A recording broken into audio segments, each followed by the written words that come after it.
कई महलों में इतिहास सोया रहता है, लेकिन कुछ महलों में इतिहास जाग भी जाता है। जंगल के बीच एक बहुत पुराना, काला, टूटा फूटा महल था।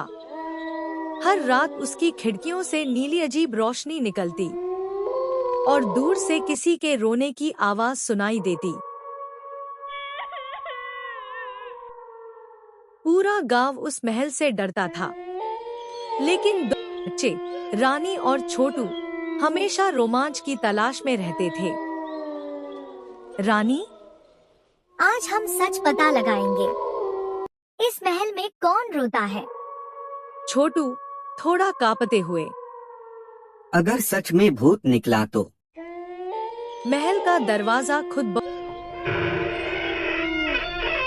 करके खुल गया। अंदर धूल से भरी दालानें, टूटे झूमर और दीवारों पर पुराने डरावने पोर्ट्रेट। जैसे ही दोनों आगे बढ़े, एक खिड़की खुद बंद हो गई। दोनों उछलकर एक दूसरे से चिपक गए। अचानक ऊपर की मंजिल से किसी के चलने की तेज आवाज आई।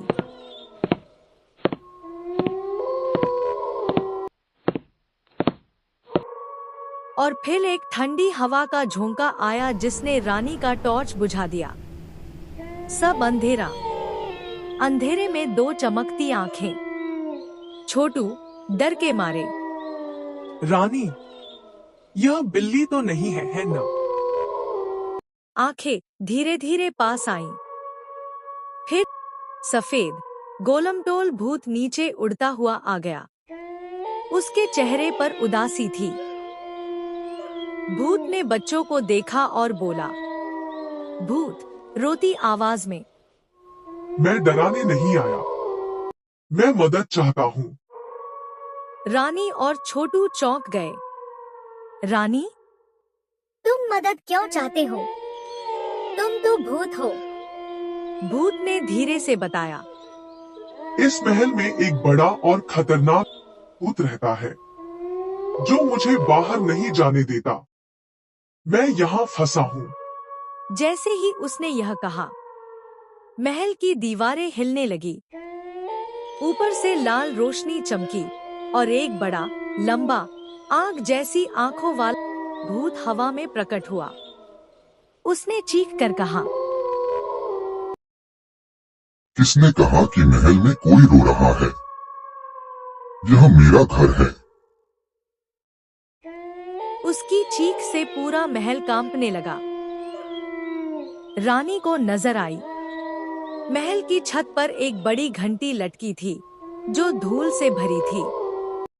रानी फुसफुसाते हुए छोटू से, भूत को तेज आवाज पसंद नहीं होगी, घंटी बजाते हैं। दोनों दौड़कर रस्सी पकड़ते हैं और पूरी ताकत से घंटी बजाते हैं। भूत अपना सिर पकड़कर चिल्लाने लगा, आवाज बंद करो। और धप्पा करके धुएं में गायब हो गया। अब छोटा सफेद भूत मुस्कुराया। भूत, तुम दोनों ने मुझे आजाद कर दिया। अब मैं इस महल का दुख नहीं, खुशी बनूंगा। महल की टूटी खिड़कियां चमक उठीं। पुराने पोर्ट्रेट मुस्कुराने लगे और रोशनी चमचमाने लगी। छोटू, यानी अब ये भूतिया नहीं, दोस्ताना महल है। भूत ने बच्चों को उड़ाकर बाहर तक छोड़ा। महल के दरवाजे पर अब एक बोर्ड लगा, काला महल डर खत्म, दोस्ती शुरू। हर भूत बुरा नहीं होता, कुछ बस अपने डर से आजाद होना चाहते हैं। मिलूंगी आपसे ऐसी ही और डरावनी कहानियों के साथ।